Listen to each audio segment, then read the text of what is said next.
Many thanks to Electronics Vanilla servers, one original DayZ servers, Clash Vanilla servers, Sgt. Pepper's DayZ Invasion servers, Sea of Tools Cloud, Double Tap, DayZ Damned Hardcore and Vanilla servers, and We That Remain roleplay for making this video possible. DayZ Frostline's new map is not easy, but by the end of this video it will be for you as I go over 10 pro ways to become an absolute Sakhal master and make the entire landscape of Sakhal suckle these nuts. If you're a person that enjoys the epic gameplay of sitting next to a fireplace to get the heat buff, then you're going to hate the torch. This industry-disrupting technology revolutionizes warming up on the go, keeping you warm in the most insane of weather conditions on the tallest of peaks, is immune to the wind, snow, ice and the sea, drying your clothes, keeping you at full heat buffer stat constantly in any condition, and doesn't even require a monthly subscription to use. All you need is a long or short stick, slap some rags on that and then you're good to go. Each rag will last 2 minutes, with rags being extremely plentiful around the map, and that 2 minutes can be extended to 4 minutes per rag if you use fat or gas on that torch. Best of all though, when you achieve full heat buffer stat, you can extinguish the torch with a water container and then put it on your back, ready for the next time that you need to warm up on the go, or slap some sense into players that are still using caveman central heating. If you do somehow run out of rags for the torch, fireplaces are the next best option, but lighting them in windy conditions is extremely difficult. All lighting tools in DayZ suffer from the wind blowing out your only heat source, but if you do place it under a tree canopy, the chances of lighting it increase dramatically. The same occurs when placing fires inside these pine trees. They're going to be protected, but lighting a fire inside here is difficult too, as the option to light a fire is blocked by the model of the tree itself, so just drag the fireplace to the lighting tool and then you'll have the option to ignite it that way. You'll also want to use this tree canopy technique during heavy snowfall, as heavy snowfall will extinguish your fire. It doesn't matter how raging that fire is, it will extinguish in heavy snowfall, but only snow from the sky. Making a fire on snowy terrain, for example, is perfectly fine, but making a fire on an ice lake like this will make your fire go out after a certain amount of time.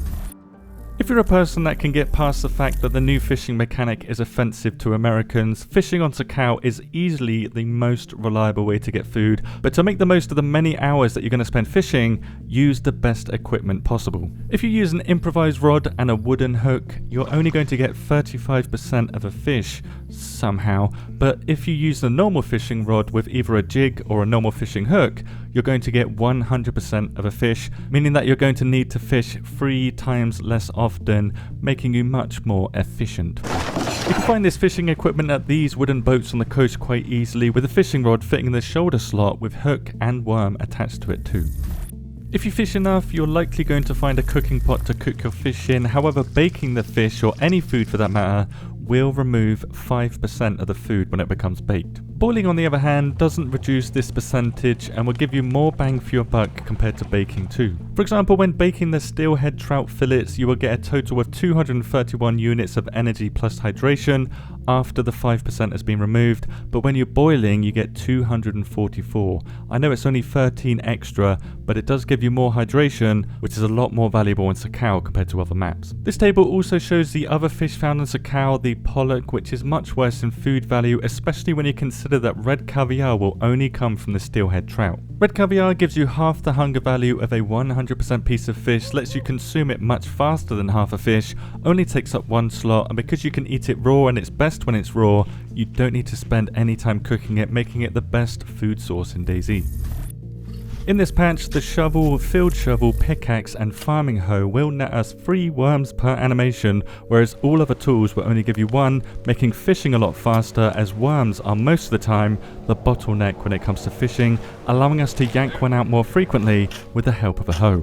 Now, these tools on other maps are commonly used to make garden plots, but you cannot make garden plots on Sakhal, and no fruit will spawn under trees either. Instead, you can go to the coast and look for these dead logs that spawn the new mushroom type, the yellowfoot mushroom, that grow in the cold. These oftentimes spawn dried already, providing as much energy as a 100% piece of fish, but without all of the prep work needed. Sometimes they do spawn raw, which I'd highly recommend cooking first for maximum gains, but don't cook dried, baked or boiled food at all. All foods in DayZ will burn if you try to convert them to another type. If you don't have any type of water container and you're dying of thirst, you can eat as much snow as you want, and then when you first vomit, use a collating tablet on yourself, wait 5 minutes for this icon to disappear, and then use one more. It takes 2 chelating tablets to cure all of the most serious parts of heavy metal poisoning, allowing you to essentially swap 2 chelating tablets for a lot of hydration. However, if you do have a water container, it's much more efficient to use 1 chelating tablet on it and avoid sickness entirely with 2 liters of clean water inside of a cooking pot.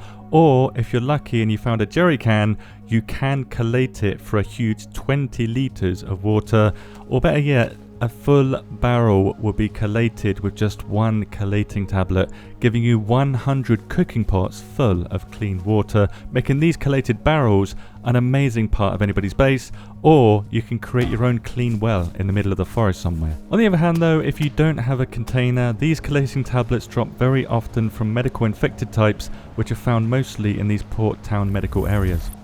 Infected can hear you very easily on snowy textures. You can still stealth kill them if you do not use the sprint button at all, because anytime you use the sprint button on snow, they will hear you very far away. When you're crouch sprinting, it's around 5 meters, and when you're full on sprinting, it's around 30 meters. They will beeline to your position if they hear you running in the snow. This hearing distance will change based on how much it's snowing at the time, with full-on blizzards reducing their hearing by about 25%, where on Chernarus and Livonia, heavy rain reduces their hearing by about 50% for comparison. The snow texture isn't all bad though, as it can be used to fill up cooking pots to boil food, with the boiled food not making you sick. The cooking pot liquid will make you sick, but the food that's cooked in the liquid will not, and snow can also be used to clean blood from your hands.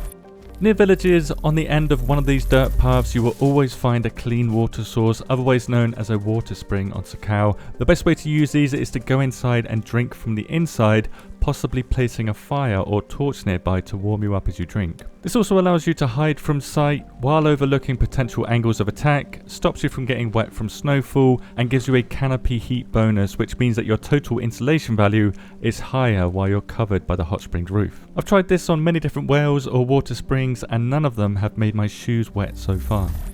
All boats you find will have some fuel, but if you're lucky, you will find a spark plug in there too, allowing you to use a boat immediately as it spawns, if you're lucky. If not, you can find a spark plug in industrial locations such as sheds and warehouses, which are all commonly found near where boats spawn anyway, the coast of the main island. If the boat isn't starting like this, it's probably not due to anything else other than the fact that you're on land, and these vehicles do not work on land. You need to push it into the water and then it should start.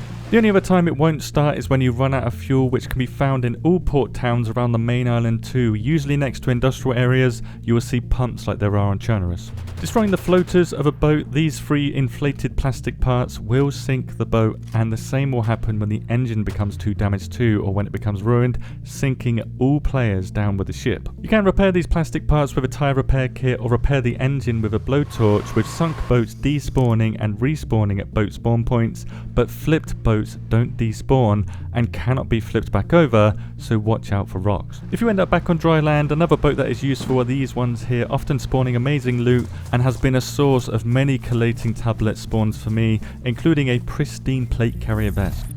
When it comes to insulation from gear, only these 8 will contribute towards making your character warmer, and each one of these has a multiplier for how much it will insulate you. The higher the number here, the more you should prioritize drying and repairing that piece of gear when you're lucky enough to find a repair tool like duct tape or a sewing kit, with pants and top slot items being the most impactful for a warmth. In addition, items within your gear that are hot or cold will balance out over time, and it will match your body temperature while affecting your body temperature too. This means that frozen items will not defrost faster next to a heat pack, but because the heat pack raises your total insulation value of your gear, all of the food in your clothing will defrost faster due to that heat pack. Other than that, the only other factor that determines defrosting time is the quantity of the item, so as a Gorky snack would defrost faster than a can of beans, and those beans would defrost faster than a full frozen cooking pot.